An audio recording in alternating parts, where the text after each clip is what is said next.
Get it, you got it, baby, you know you couldn't wait. You had me in your hand, where was your faith? I can't complain, it's not the same, but it's fine. The data ain't showing us that the vaccine is killing us. Data is not showing that. It is showing that COVID will take you out.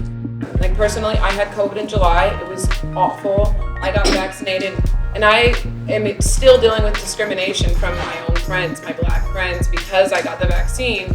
And I feel like we have to find some way to stop making everyone feel bad for their choices in our community when it has everything to do with the individual. I've asked that same question, like, why judge the other? What I'll say, and I agree with you, a risk is a risk. And when we look at getting the vaccine or not, there is a risk associated with either. And it is your choice, whether which risk you want. And for me, I know that African Americans are 2 to 3 more times likely to die from COVID. That choice was much easier for me. And knowing that when the vaccine did come out and everybody was getting vaccinated, and 90-ish, 99%, thank you epidemiology, y'all rock. We can't do this without y'all. Thank you. And what you do in the clinics is? It's teamwork. It's all teamwork to make this work. But what we realized is that almost everybody in the hospital was not vaccinated. And I just keep it real with patients. So they say, well, what am I waiting on? What are you waiting on? Well, I'm waiting on more research. mRNA has been researched for almost a decade now. This vaccine is new because this virus is new.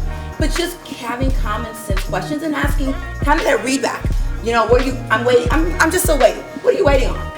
What are you waiting on? I feel like when it comes to vaccines and making internal decisions when it comes to medicine, it's like we too struggle with that internal narrative of who are we, how do we feel about certain things, how will we be seen. So if my friend gets vaccinated and I don't, all of these things are being pressed onto her now. And I feel like just like that internal conversation we struggle with so much. Yeah.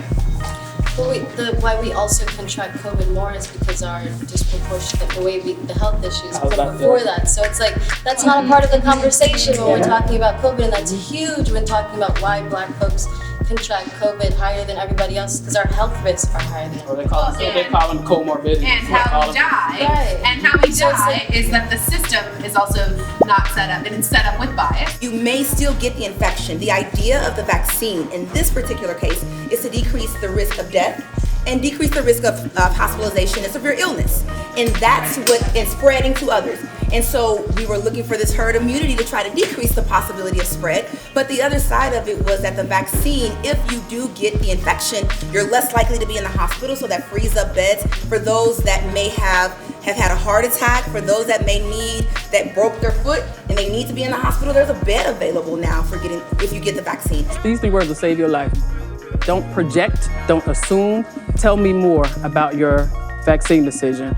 I had a very good friend, nice looking brother, who did not want to get the vaccine. He's very healthy, works out every day, ginger tea, you name all that, papaya, all of that.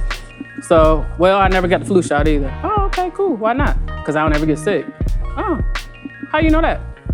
Because I never get sick. Well, how do you know that? Because I don't have symptoms, I don't cough. I said, oh, so you mean you could have been asymptomatic. Well, this virus is asymptomatic, and quite frankly, your daughter, your best friend, and another person have all caught COVID. I was like, you probably Mandingo super spreader, bro. Like, right? And so really meeting people where they are, and some passion and grace, and really exploring people where they are is important.